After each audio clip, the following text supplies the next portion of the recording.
Straight to the point. Muna karon, balikon ko ang Congress, ang lower house, naningkamot sila mga higala taman sa magkutob sila mahimo.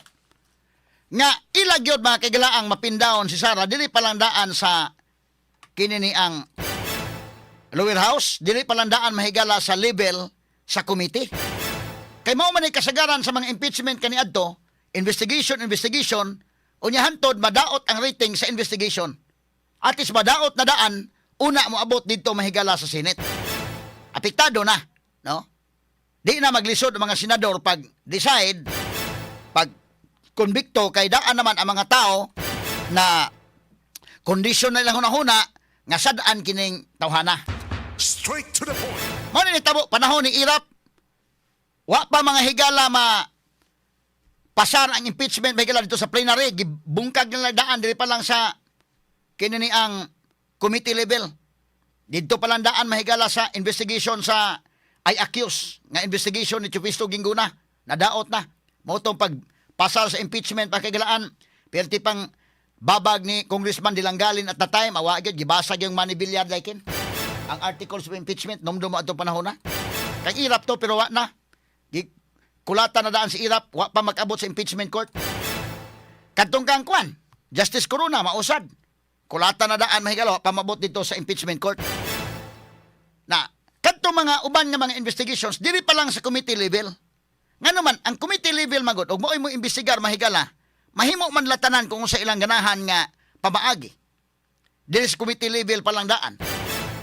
Unya kanang congressman makagilag mo imbestigar sa ilang mga investigation in aid of legislation kunuhay.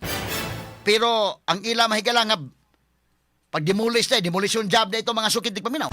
Straight to the point. Nagsilbi na panahon mga higala ni Manny Villar, kanang istayla, kaya kayo, dutlan sa Manny Villar, ato panahon na. Dutlan. Taas sa ratings Manny Villar, delikado dumadaog mga higala pagka-presidente, ilang tabangan og imbisigar. Dili sa committee level lang. Nga naman, kinigong committee level og may mo imbisigar, ipasangil man lang nga in aid of legislation eh.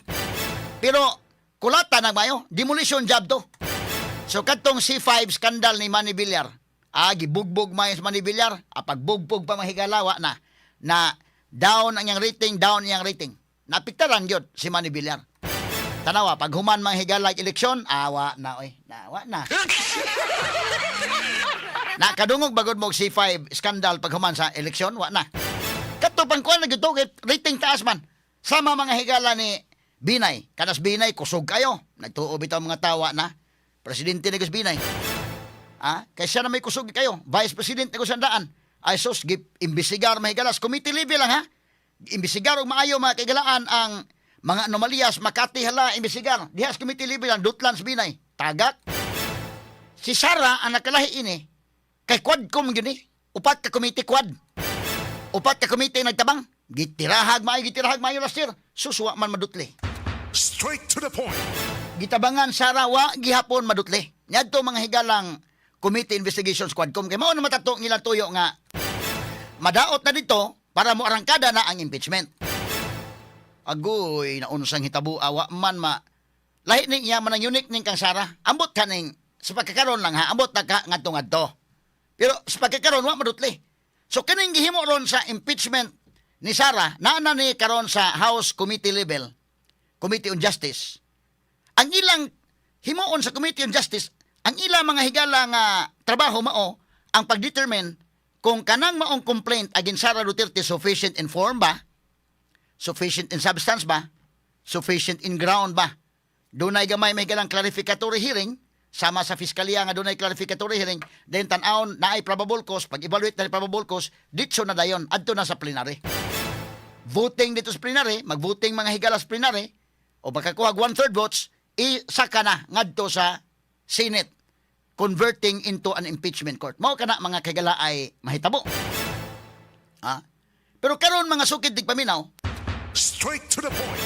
na medyo nasubraan ng ilang gihimo sa Congress, sa lower house, kay mo lagi ning ingon to Bichanko nga nanghadlok ni sila ron kay uroy di impugan Sara. Wa presidente ni Gukuro masagbalik ani ron.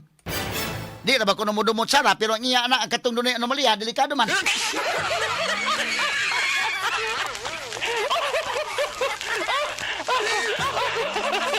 Gani karon mga higala nga ila gyud ning gipaning kamutan taman sa ginhawa nga ila gyud mga kahigalaang mapindaon. Na karon sa pagpindaon ani nga medyo lisod man. Hearing sila hearing. Nadaghan na sila gisubpina. Ang problema ini ron pag subpinas daghan, nidagan Supreme Court si Torion, nidagan Supreme Court hasta si Sara Duterte. Wa pay decision ang Supreme Court. Wa pod makakuha og TRO, so madayon gyud karong April 14 ang maong hearing. Pero kay gipa-comment pa man sila sa Supreme Court, no? Pero kini mga higalang maong hearing, mabutang ni mga kagalaan nga medyo one-sided kay wa man mo participate si Sara Duterte ining hearing sa House Committee on Justice. Straight to the point. Nga nga man participate, option ka na ni Sara Duterte o participate pa siya o dili. Kay nakahibaw naman siya. Unsa mga higalay mahitabo ni mo diha sa House Committee on Justice, alkansi ka din napita. So adto ka mutubag sa proper forum, huwato nimo nga moabot ngadto sa impeachment court, at least patas dito ang treatment. Kay kini gud mahigalay naning naa sa Committee on Justice, matod pa mahigala ni ining Gerbelo Istro o kini iyang tapad ay si Samura man ang tapad, no? Nga og naa diha og mutunga gyud si Sara og ang iyang mga abogado, dili po nila tugutan nga maka-cross examine. Straight to the point. So kasabot ka gyud. Kay mura man ning mo-serve man sila as fiscal ba? Mura fiscal ba nag-evaluate sa kaso kung doon na by probable cause or wa ba. So kanang naa sa fiskaliya, inig dunay complaint, mahimo ang fiscal tan-aw nga way hinungdan ang complaint, mahimong niya i-dismiss. Pero tanaw niya dunay basihanan o dira niyang pikas mahigala nga mo submit og counter affidavit, mga ebidensya, i-evaluate sa fiscal. Pag evaluate sa fiscal og kinahanglan nga dunay clarificatory hearing, magpatawag siya. Narag mo to nga og dili ang respondent, pero og di mo to nga i-resolve sa fiscal pagpasakas kaso ngadto sa korte. Adto na sa korte mahigala ang kinini ang patas nga pag-hearing. Straight to the point. So, kung ikaw may abogadong Sara, moingon gyud ka adto mis proper forum na lang. Dili mi participate din kay maalkansi man tada gawas nga bias na daan ang mga congressmen. Na naman sila predictable man sila. Predictable man sila, kabantay mo sa ilang voting gani, wa naman kay chance niya bisag unsaon pa nimo og lihagyag og ebidensya, wa na kay chance niya. Mo na nga mamili ka ngadto na lang ka mahigala sa impeachment court. Ikaduha, questionably pod og maghimo og mini trial ang lower house. Ngano man, tungod kay balikon ko under sa Constitution, ang dunay gahom pag-initiate og impeachment mao ang lower house. But ang dunay gahom pag-try sa impeachment ang Senate man. Straight to the point. So karon ang lower house di man Senate. Ilang ilugan ang Senate sa atang trabaho? Nya kanang imbestigar, kutob ra mahigalas clarificatory. Ilan na isa ka na kay pababulkos, o paday pababulkos antod karon. So mo na nga even mahigala si Justice Ascuna ni tingog na ini. Wa man may magistorya ang Justice Ascuna pero napare-pareha ang atong opinion ni Justice Ascuna. Sa ako nag-ingon, og ikaw abogadong Sara, practicing lawyer ka, katong banggiitan gyud nga practicing lawyer, imong i-evaluate ni. Kung ako nagyud ka nga di na tay kapuslanan usik tas tong ebidensya diha, mag-expose ta sa atong arguments, mag-expose ta sa atong ebidensya, umatay chance diha. Predictable naman ang mga congressmen daan. Ikaduha, umuan ha, tadi ta ka-participate o klaro, igor ta maglingkod-lingkod, kay di man katugutan nga mo cross-examine. Di man. So sila tanan, ang mubulaan ni sila ra, ang committee. Palihan ni ka ng clarificatory, bitaha pa ng clarificatory hearing sa fiscal, kay ang fiscal na may mangutana ana, as a rule, dili pwede maka-cross-examine ang defense counsel, pero mahimo maka-suggest o pangutana ang defense. Pero dili sa cross-examination gyud nga depende sa fiscal og tugutan ka o di ka tugutan, maingong fiscal iari lang ng pangutana nako kay ako ray mangutana sa kinini ang parties. Mo na mahitabo. So og ikaw abogado ka karon din ha, dili mapatas, kay di magkaka-object. Ang agi mong object ka ng mga congressmen. Di ka ka-object, nya di po ka maka-cross-examine, sao man nimo na. So, dili patas mo nang adto ka sa proper forum. Moingon ka nga adto lang ko sa proper forum didto sa impeachment court. Na karon dagan sa Supreme Court, doon na ba'y basihanan? Doon na. Muna mo ingon mga higala nga, o ingon Sara nga bloodbath, o nga nga man sa mutunga di sa impeachment court. Ang tubag ka na siya mga higala, dunay inutok nga pamaagi na strategy ka na sa defense nga dili na sa diha. Ayaw na paglangan diha. Adto ta sa impeachment court na. Kay at least patas dito. Ang abogado mga kagalaan sa pikas, kini mga congressmen, they will serve as prosecutors. Molingkod sila sa pikas nga habig. Dayon ang defense counsel doon na pa'y lingkuranan nga parihata. Pwede maka-object na dayon. Bisag si Jerbelo Istro, og tuan na sa impeachment court, pwede na mo ma-objectan. Objection. Ang question ni Jerbelo Istro, misleading. Maka-object kan Jerbel. Pero karon sa Libels Committee, imo objectan Jerbelo Istro, delikado ikaw pa'y papriso hinoon.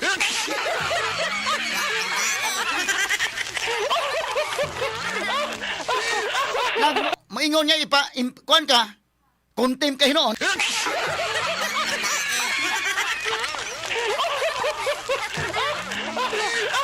Pero kadto na sa impeachment court, mapatas naman dito. Maka-object ang both sides, patas ang lingkuranan sa prosecution o sa defense. Mo'y nakabitaha dito. So muna karon nga, i-question ganito sa Supreme Court. Kay doon na may pagpahigayon og mini trial. Unya ning ining mao mini trial, usa kini mga higala ka butang nga medyo madihado ang depensa kay di lagi magka-cross examine. Dili maka-object. So imo na lang inon waiver sa ilang side sa depensa og di sa mutunga, di inyo na yung i-evaluate. Nabay probable cause. Kay nitabo ni ron fishing expedition na lang gihimo. Mo nang nitingog ron si Justice Adolf Ascuna nga di na ni mga higala in ani. Mato pang former Supreme Court Chief Justice, former Supreme Court Justice Adolf Ascuna.